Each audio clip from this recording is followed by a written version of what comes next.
Hello everyone, welcome to my YouTube channel in SSC Education Hub। तो my self Sobi और आज हम class 10th का चैप्टर 9 जिसका नाम सम एप्लीकेशंस ऑफ ट्रिग्नोमेट्री है। आज हम उसका क्वेश्चन नंबर 8 सॉल्व करने वाले हैं और क्वेश्चन 7 तक हमने पिछली वीडियो में आपको प्रोवाइड करा चुके हैं। ठीक है, तो देखो हम क्वेश्चंस करते चले आ रहे हैं और उसमें केवल एक ही कॉन्सेप्ट बार बार फॉलो हो रहा है, कुछ भी अलग नहीं है। ठीक है, जब हमने स्टार्टिंग करी थी क्वेश्चनों की तब वहां केवल एक ट्राइंगल ले रहे थे और यहाँ अब जब से क्वेश्चन नंबर 6, 7 और 8 जो है इसमें हम ट्राइंगल के अंदर 2 ट्राइंगल लेंगे, है ना। चलो बहुत बातें हो गई। अगर आप चैनल पर नए हैं तो प्लीज चैनल को सब्सक्राइब जरूर कर लेना और क्लास 10th एंड 9th का पूरा सिलेबस हमारे इस यूट्यूब चैनल पर आपको देखने को मिल जाएगा। तो जिनको भी पढ़ाई करनी है पूरे दिल के साथ तो वो हमारे चैनल पर जाएं और चेकआउट करें क्लासों को, ठीक है, और अच्छे से पढ़ें। चलिए हम देख लेते हैं कि हमारा क्वेश्चन नंबर 8 क्या होने वाला है चैप्टर 9 का। देखो मैं आपको पहले पढ़ के बता देता हूँ, ठीक है। ए स्टैचू 1.6 मीटर टॉल, ठीक है, मतलब कोई एक स्टैचू है वो 1.6 मीटर लंबा है and stands on the top of A pedestal, मतलब कोई एक पेडेस्टल है और उसके टॉप पर क्या रखा हुआ है, कोई एक 1.6 मीटर एक स्टैचू रखा हुआ है। मैं बनाता चलता हूँ साथ के साथ, ठीक है। उसने बोला कि कोई पेडेस्टल है, ठीक है, उस पेडेस्टल के, ठीक है, उस पेडेस्टल के टॉप पर, मैंने बोला कोई एक पेडेस्टल है, ठीक है, उस पेडेस्टल के टॉप पर कोई एक स्टैचू रखा हुआ है जिसकी जो लेंथ है वो कितनी है, 1.6 मीटर है। यहां से यहां तक कितनी है, 1.6 मीटर है, हमने पढ़ लिया। क्या है, यहां से यहां तक कोई पेडेस्टल था, उस पेडेस्टल के टॉप पर एक 1.6 मीटर टॉल का एक स्टैचू रखा हुआ है। इतनी बात क्लियर हुई, आगे बढ़ो। From A point on the ground, अब ग्राउंड के किसी पॉइंट से, मान लिया कि वो ग्राउंड का कोई पॉइंट ये है, ठीक है, आगे बढ़ो और बढ़ो। The angle of elevation of the top of the statue is 60 degree. देखो जब पेडेस्टल के टॉप की बात करी जाए तो पेडेस्टल का टॉप ये रहा, जब स्टैचू के टॉप की बात करी जाए तो स्टैचू का टॉप ये रहा। तो उसने बोला है कि ग्राउंड के किसी पॉइंट से स्टैचू का जो टॉप है यानी टॉप पॉइंट है उसका जो एंगल ऑफ एलिवेशन है वो कितना है, एंगल ऑफ एलिवेशन है वो कितना है, 60 डिग्री है। कितना है, 60 डिग्री है। मैं हाईलाइट कर देता हूं, है ना, क्या क्या चीजें मेंशन है, ठीक है। कितना है, 60 डिग्री है, ओके, इतना पता चल गया हमें, ठीक है। अब उसने एक और बात बोली कि फ्रॉम द सेम पॉइंट, इसी पॉइंट से the angle of elevation of the top of the pedestal is 45 degree. अब उसने बोला कि पेडेस्टल के टॉप से, उसी पॉइंट से, ग्राउंड के सेम पॉइंट से उसका जो एंगल ऑफ एलिवेशन है वो कितना है, वो 45 डिग्री है। वो कितना है, 45 डिग्री है। हमने देखो जो जो बातें हमने पढ़ी उसके अकॉर्डिंग हमने एक फिगर बना के रेडी कर दिया। अब हम इनको नाम दे देते हैं ए, बी, सी और डी, ठीक है। ये कोई पेडेस्टल था, ये कोई स्टैचू था। स्टैचू के टॉप से जो एंगल बन रहा था वो 60 डिग्री का है और पेडेस्टल के टॉप से जो एंगल बन रहा है वो 45 डिग्री का है, ठीक है। अब हम बढ़ते हैं अपने क्वेश्चन की तरफ। देखो अच्छा उसने पूछा क्या है, ये तो देखना, पूछा क्या, find the height of pedestal, यानी इसकी हाइट पूछिए कितनी होगी। अच्छा एक बात बोलो, मैं इसकी हाइट अगर h मान लूं कोई दिक्कत, जब इसकी हाइट में h मानूंगा तो इस पूरे की हाइट यानी कि AC की हाइट कितनी हो जाएगी, ये बताओ आप। AC की जो हाइट होगी वो कितनी हो जाएगी, h प्लस 1.6, यही तो होगा, यही तो होगा ना, ठीक है। अब देखिए इतना हमने कर लिया, अब आ जाओ अपने क्वेश्चन की तरफ। हम जब भी मतलब जब भी कभी हमें एक ट्राइंगल के अंदर 2 ट्राइंगल देखने को मिले, हम छोटे वाले ट्राइंगल को सबसे पहले सॉल्व करते हैं। तो हम क्या देखेंगे, देखो हमें क्या पता करना है। अच्छा मैंने क्या माना, डीसी का जो हाइट है वो कितनी है, h मान ली, तो हमें क्या पता करना है, बेस पता करना है। जब हाइट क्या है, हाइट यहाँ से लेके इस ट्राइंगल पे क्या बढ़ रही है, परपेंडिकुलर है, और क्या पता करना है हमें, बेस। तो परपेंडिकुलर और बेस का जो रिलेशन होता है वो किससे होता है, परपेंडिकुलर और बेस का जो रिलेशन होता है वो किससे होता है, tan थीटा से। तो हम यहाँ लिखेंगे कि ट्राइंगल DVC ठीक है, क्या लेंगे tan थीटा, जो कि क्या होता है हमारे पास P/B। ठीक है, P क्या है हमारे पास DC, ध्यान दो सभी लोग, और B क्या है हमारे पास BC। ठीक है, अच्छा थीटा हम कितना ले रहे हैं tan 45 degree is equal to DC की वैल्यू हमने क्या मान ली है, H मान ली। ठीक है, BC कितना है हमें पता नहीं, हमें BC पता करना है। 45 डिग्री की वैल्यू कितनी होती है 1, यहां से आ जाएगी H is equal to BC। ठीक है, अब यहां से हमें क्या पता चलेगा, ये जो BC है या इसका हम क्रॉस मल्टीप्लाई करा देंगे तो यहां से आ जाएगा H is equal to BC, यानी कि BC इज इक्वल टू क्या हो जाएगा H। ठीक है, एक बात पता चल गई हमें। अब हम ऐसे ही क्या करेंगे कि हम पूरा बड़ा वाला ट्रायंगल ले लेंगे। अब जो इसका एंगल ऑफ एलिवेशन कितना बनेगा 60 डिग्री बनेगा, और इसके पूरे की हाइट कितनी हो जाएगी H प्लस 1.6 हो जाएगी। ठीक है, ठीक है, और बेस कितना चल रहा है हमारा BC। ओके, यानी जो BC है वो कितना आ जाएगा H आ जाएगा, है ना। ठीक, अब देखो, अब ना हम देखेंगे ट्रायंगल ABC, ट्रायंगल ABC। देखो जब हमने ट्रायंगल DBC सॉल्व किया तब हमने उसका जब बेस पता किया कितना आया, बेस जो है H के इक्वल आया, बेस कितना आया H आया। ठीक है, तो हम इस पूरे ABC ट्रायंगल की पूरी ये वाली हाइट लेंगे, तो ये हाइट क्या हो जाएगी परपेंडिकुलर, इसका बेस के बारे में पता करेंगे हम, है ना। तो जब परपेंडिकुलर और बेस का क्वांटिटी किसके साथ होगा, tan थीटा के साथ, तो हम यहाँ लिख देंगे tan theta is equal to P/B। Perpendicular क्या है AC, बेस क्या है BC। ठीक है, ओके, tan थीटा हम कितना ले रहे हैं 60 डिग्री। AC क्या है हमारे पास, देखो AC ही दे रखा है H प्लस 1.6। BC क्या दे रखा है हमें, BC जो कि हमने अभी निकाला है, BC क्या दे रखा है हमें H। ठीक है, कोई दिक्कत, हमने यहाँ से बेस पता कर लिया था और इस BC की वैल्यू हमने यहाँ पे रख दी, कुछ भी नहीं है। ठीक है, 60 डिग्री की वैल्यू कितनी होती है √3 is equal to H plus 1.6, और ये क्या हो जाएगा अपॉन में H, मल्टीप्लाई करा दीजिए, क्रॉस मल्टीप्लाई, यहाँ आ जाएगा √3H, यहाँ आ जाएगा H प्लस 1.6। अभी H के साथ √3 मल्टीप्लाई में है, दूसरी साइड जाएगा तो किसमें आ जाएगा, या फिर एक काम करो, देखो ये H अभी प्लस का है इधर, इसको इधर ले आओ तो यहाँ हो जाएगा √3 माइनस का √3H माइनस का H इज इक्वल टू इधर रह जाएगा 1.6। हम एक काम करें, यहाँ से अगर H को कॉमन ले लें कोई दिक्कत है नहीं, तो यहाँ रह जाएगा √3 माइनस का 1 इज इक्वल टू यहाँ रह जाएगा 1.6। ठीक है, अब देखो, अब ये H के साथ ये पूरा जो टर्म है किसमें मल्टीप्लाई में उधर जाएगा तो डिवाइड में हो जाएगा, तो यहाँ हो जाएगा H is equal to 1.6 upon में √3 माइनस 1। मैंने क्या बोला, कभी भी हम √3 मतलब रूट में जो नंबर होता है कभी भी हम डिनोमिनेटर में नहीं रखते, कहाँ पहुंचा देंगे उसको, रैशनलाइजेशन करके ऊपर पहुंचा देंगे। तो इसका हम कर लेंगे मल्टीप्लाई, √3 प्लस 1, यहाँ हो जाएगा √3 माइनस 1।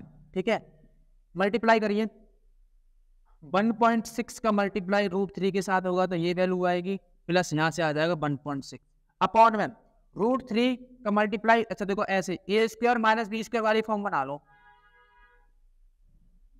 समझ में आ रही है ना। एक बार में a माइनस बी और एक बार में अगर कहीं a प्लस भी होता है तो कौन सी फॉर्म बनती है, a² माइनस b² वाली, तो यहाँ हो जाएगा 1.6। अच्छा एक काम करें, यहाँ से हम 1.6 को कॉमन लेना, तो ऊपर क्या रह जाएगा √3 प्लस 1, और नीचे क्या बन जाएगा √3 का स्क्वायर करेंगे 3 बन जाएगा, 1 का स्क्वायर करेंगे 1 बन जाएगा, 3 में से बना गया कितना रह गया होगा। अब देखो इस 2 से ये 1.6 कट जाएगा कितने बार, 0.8 बार। तो हमें पता चला जो H की जो वैल्यू आएगी वो कितनी आएगी 0.8 ब्रैकेट में √3 प्लस 1। बहुत ही आसान क्वेश्चन था हमारे पास। ठीक है, आप सभी लोग इसका एक स्क्रीनशॉट ले लो। हमने कुछ नहीं किया, छोटे वाले ट्रायंगल को सॉल्व किया, फिर हमने बड़े वाले ट्रायंगल को सॉल्व किया, इस तरीके से हम आंसर ले आए। वही कॉन्सेप्ट फॉलो हो रहा है जो हम शुरुआत से लेके अब तक करते चले आए। ठीक है, अब बढ़ते हैं आगे वाले क्वेश्चन की तरफ।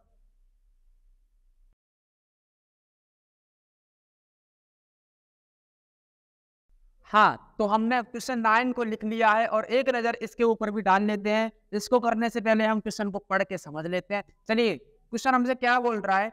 The angle of elevation of the top of A building from the foot of the tower is 30 degree. अच्छा, उसने हमसे दो बातें बोली है, कौन कौन सी? एक बात बोलनी है यानी टॉप ऑफ ए बिल्डिंग, यानी एक कोई बिल्डिंग है, ठीक है, और बात बोलनी है फुट ऑफ द टावर, और एक कोई टावर, यानी कि दो चीजें हैं हमारे पास। मैं साथ के देखो, जो जो चीज आप पढ़ते जाए साथ के साथ फिगर बनाते जा, ठीक है। तो उसने बोला कि कोई एक बिल्डिंग है, टावर है, ठीक है, ये हो जाएगी हमारे पास बिल्डिंग, ये हो जाएगा हमारे पास टावर,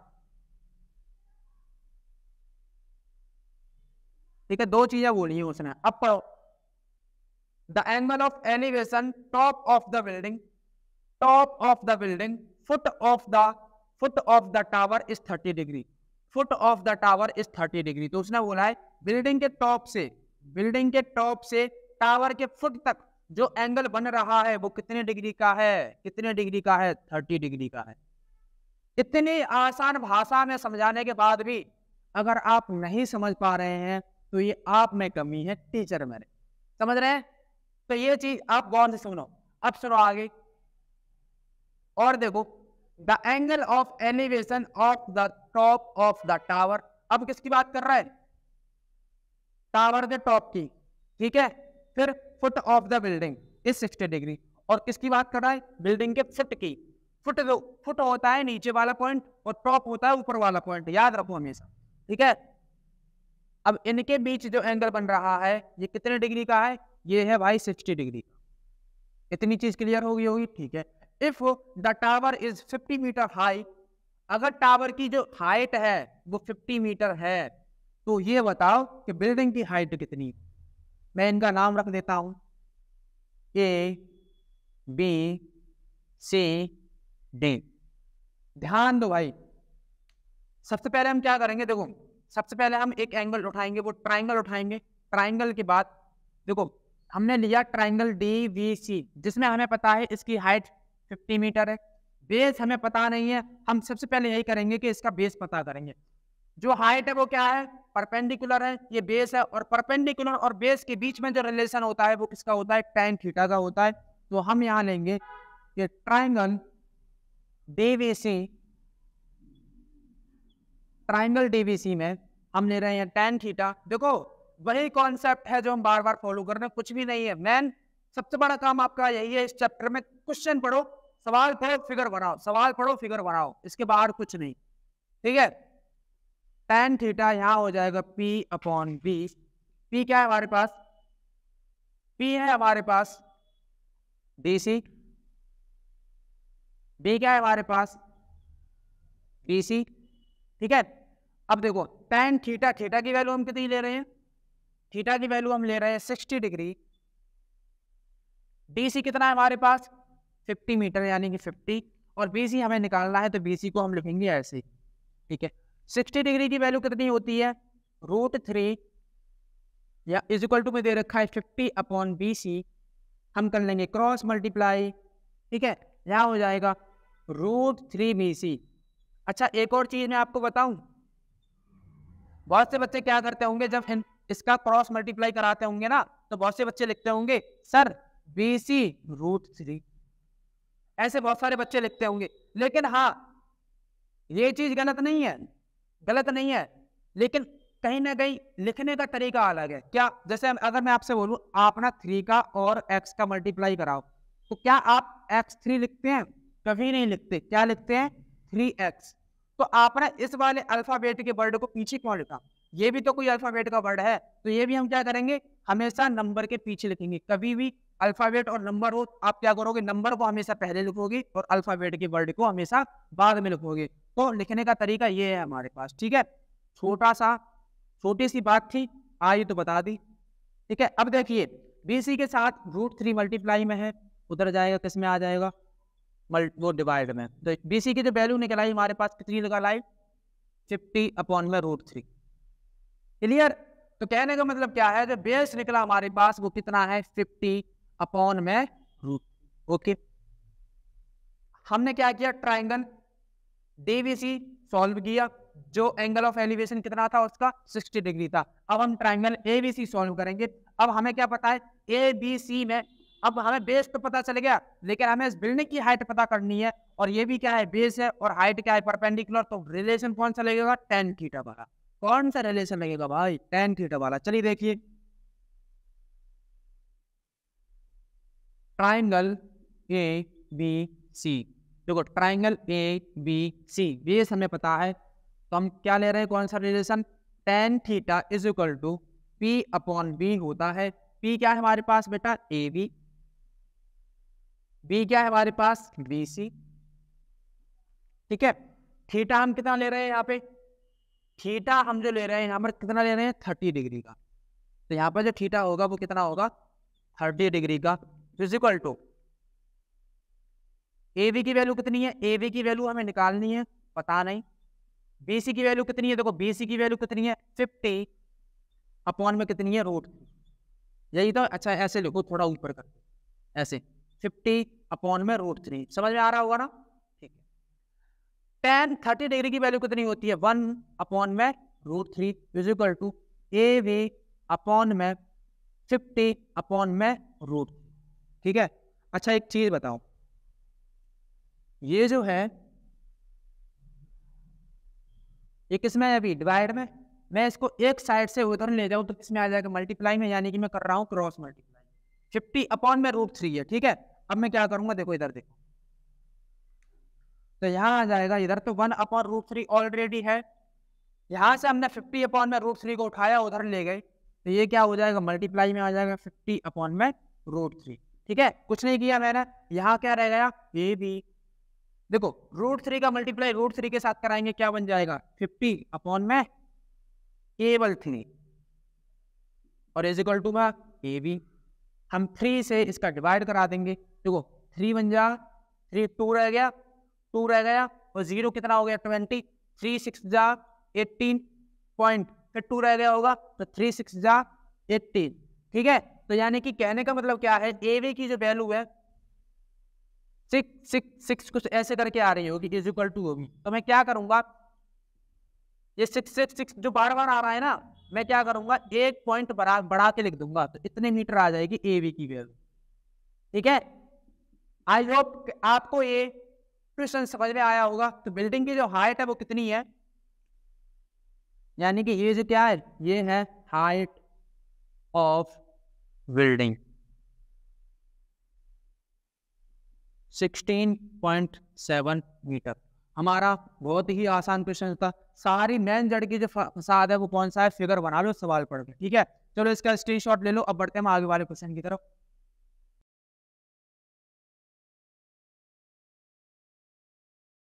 हाँ, तो चलिए हमने क्वेश्चन नंबर 10 को लिख लिया है, और इसको करने से पहले हम एक बार डिस्कस कर लेते हैं कि हमसे क्या बोल रहा है। तो देखते हैं, 2 पोल्स ऑफ इक्वल हाइट्स। देखो हाँ, एक चीज हमेशा याद रखना, जो भी आप पढ़ रहे हो, जितनी बात आपने पढ़ी उसको फिगर में यूज करो। ठीक है, देखो 2 poles of equal heights are standing opposite each other on either side of the road which is 80 metre wide. उसने क्या बोला कि इक्वल हाइट के कोई 2 पोल है, इक्वल हाइट के कोई 2 पोल है, और वो एक रोड के अगल बगल खड़े हैं, यानी कि अपोजिट साइड खड़े हैं। तो मैं फिगर में बना दूं, मैं फिगर, ठीक है बनाता हूं। उसने क्या बोला, एक कोई रोड है, देखो एक कोई रोड है, ठीक है, उस रोड के अपोजिट साइड 2 पोल खड़े हैं सेम हाइट के। ठीक है, और जो रोड की डिस्टेंस है वो कितनी है, रोड की जो डिस्टेंस है वो कितनी है, 80 मीटर है, यानी कि इन दोनों की जो आपस की जो डिस्टेंस है वो कितनी है, 80 मीटर है। ठीक है, अब उसने क्या बात बोली, from A point between them on the road. अच्छा ठीक है, मतलब रोड के किसी बीच वाले पॉइंट से, रोड के किसी बीच वाले पॉइंट से, मिड पॉइंट से क्या बोला, the angle of elevation of the top of the poles are 60 and 30 degree, है ना। तो उसने बोला कि रोड के किसी मिड पॉइंट से जो पहले वाले पोल का जो एंगल है और दूसरे वाले पोल का जो एंगल है, एक का जो एंगल है वो कितना है, 60 डिग्री और दूसरे का जो एंगल है वो कितना है 30 डिग्री। ठीक है, इतना हमें पता चल गया। ठीक है, अब उसने पूछा क्या है हमसे, find the height of the pole, हमें इन पोल की हाइट पता करनी है। ओके, एंड सेकंड बात क्या बोली है, the distance of the point from the poles, और जो पोल की जो आपस में डिस्टेंस है वो एक्चुअल में इस पॉइंट से कितनी कितनी दूरी पर है, हमें ये पता करना। बड़े आसानी से पता कर लेंगे, बस इधर अपना माइंड ध्यान जो है इधर लगा। ठीक है, पहले मैं इनके ना नाम दे लेता हूं। ठीक है, ए बी सी डी ई। ठीक है, ओके। अच्छा, एक चीज आप मुझे बताओ, इस पूरे की जो डिस्टेंस है कितनी है 80 मीटर। मैंने क्या किया, बी से लेके सी तक मैंने क्या किया, कोई डिस्टेंस मैंने खुद मान ली कि क्या है, एक्स मान ली मैंने, क्या मान ली, एक्स। ठीक है, तो सी डी की डिस्टेंस बताओ कितनी होगी। बात आपको शायद समझ में ना आ रही हो, अब सुनिए। आप दो दोस्त थे, दो फ्रेंड थे, दोनों की मैंने बोला कि आप दोनों के पास टोटल जो मनी है, जो रुपए हैं, वो 50 रुपए यानी 50 रुपए हैं। आप दोनों के पास कितने रुपए हैं, 50 रुपए। मैंने बोला कि अगर एक के पास 20 रुपए हैं तो दूसरे के पास कितने रुपए होंगे, तो आप क्या करोगे, तुरंत बताओगे कितने, 30 रुपए सर जी, यानी 30 रुपए। कैसे पता किया कि आपने जो एक दोस्त के जो रुपए थे वो टोटल में से घटा दिए होंगे और आपके रुपए निकल आएंगे, ऐसे तो किया होगा। तो मैंने क्या किया, इस बीसी की जो डिस्टेंस है वो मैंने एक्स मान ली, और टोटल डिस्टेंस मुझे पता है कितनी है, 80 मीटर है। और मैं सी डी की डिस्टेंस पूछूं, तब आप क्या करोगे, इस टोटल में से इस एक्स को अगर घटा दोगे तो इस सी डी की डिस्टेंस पता चल जाएगी आपको, बिल्कुल पता चल जाएगी। तो मैं यहाँ क्या करूंगा, मैं यहाँ लिख दूंगा 80 में से अगर मैं एक्स को माइनस कर दूं तो मुझे सी डी की डिस्टेंस पता चल जाए। ठीक है, अब मैं बड़े आराम से कर लूंगा। और दोनों पोल किसके हैं, सेम हाइट के हैं, है ना, सेम हाइट के दोनों पोल हैं। तो मैंने क्या माना कि उनकी जो हाइट है वो एच मान ली है मैंने। ठीक है, अब देखो बड़े आराम से सॉल्व कर दूंगा। दो ट्रायंगल बन रहे हो, एक ट्रायंगल को उठा लो। मैंने क्या किया कि एक को, अच्छा ठीक है, मैं इस वाले ट्रायंगल को उठाऊंगा 60 डिग्री वाले को। अब लेकिन मुझे पता क्या करना है, देखो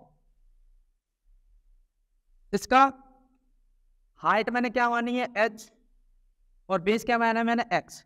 तो हाइट पता है, बेस पता है। ठीक है, हाइट क्या होती है परपेंडिकुलर, और बेस क्या होता है हमारा, अच्छा बेस जो है परपेंडिकुलर, और बेस में जो रिलेशन होता है वो क्या होता है हमारा tan थीटा। तो मैं यहाँ tan थीटा का रिलेशन ले लूंगा कितने में, ट्राइंगल एबीसी। ट्राइंगल एबीसी में मैं ले रहा हूँ tan 60 इज इक्वल टू क्या होता है P अपॉन बी। P क्या है हमारे पास, ए बी। ये मैंने सब मान लिए हैं x और h, लेकिन असल में हमें डिस्टेंस ही पता करनी है, और क्या पता करनी है, हाइट ही पता करनी है सी। ठीक है, ए बी, और यहाँ हो जाएगा बी सी।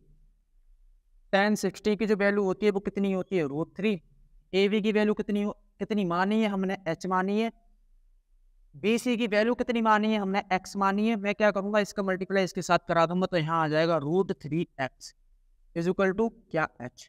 यानी ये क्या हो गया, h की वैल्यू हमें पता चलेगी, एक्चुअल में पता नहीं चलिए कितनी है, लेकिन हमने मान लिया इस इक्वेशन नंबर फर्स्ट है। ठीक है, इतना हमने डिफाइन कर लिया। ओके, अब आगे देखो, अभी मैंने बात करी थी ट्राइंगल एबीसी की, अब मैं बात करूंगा ट्राइंगल ईसीडी की। ठीक है, मैं बात करूंगा ट्राइंगल ईसीडी। ओके, क्या ले रहे हैं हम, tan थीटा ही लेंगे, क्योंकि परपेंडिकुलर और बेस की बात हो रही है इसीलिए। तो tan theta is equal to P upon B. P क्या है हमारे पास, ED,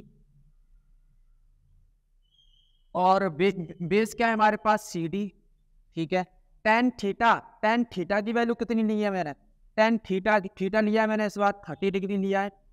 ED की वैल्यू कितनी है, h मानी है हमने। CD की वैल्यू कितनी है, देखो CD की वैल्यू कितनी है, 80 माइनस एक्स। ठीक है, 30 डिग्री की वैल्यू कितनी होती है बताओ सभी लोग, 1 अपॉन में √3।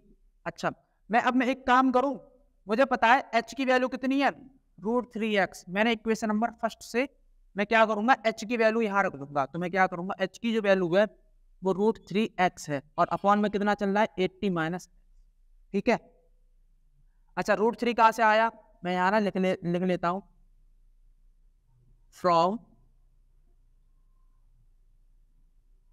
From equation first. मैंने यहाँ से √3 की वैल्यू रख दी। ठीक है, फ्रॉम इक्वेशन नंबर फर्स्ट। अब हम क्या करेंगे, क्रॉस मल्टीप्लाई करा लेंगे बड़े आराम से। यहाँ हो जाएगा 80 माइनस एक्स, ठीक है।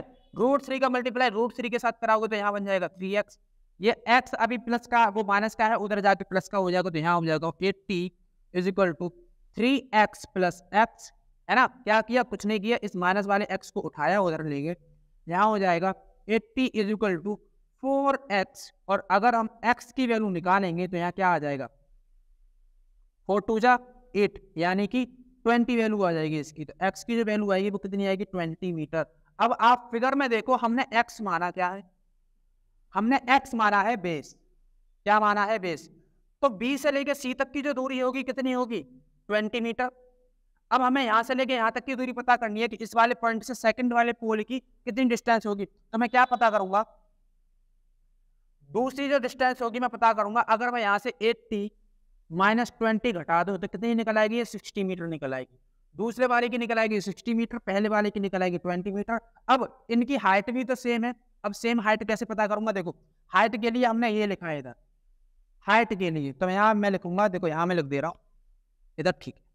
यहाँ मैं लिखता हूँ height of pole, height of pole क्या है हमारे पास, h मानी है हमने हाइट, और क्या है √3x, यही तो है।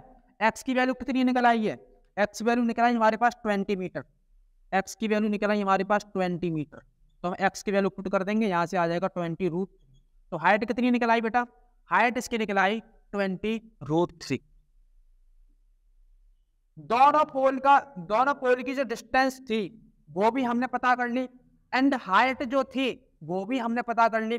कुछ भी नहीं था, एक बार इसका स्क्रीनशॉट ले लो ठंडे दिमाग से। अगर कोई भी पॉइंट आपको समझ ना आया हो तो पीछे करके दोबारा से देख लेना, क्योंकि ये तो आपकी मर्जी के अकॉर्डिंग होगा कि सर आपको कितनी बार पढ़ाएं और कितनी बार ना पढ़ाएं। ठीक है, तो चलिए हम करते हैं आगे वाले क्वेश्चन को सॉल्व। ठीक है,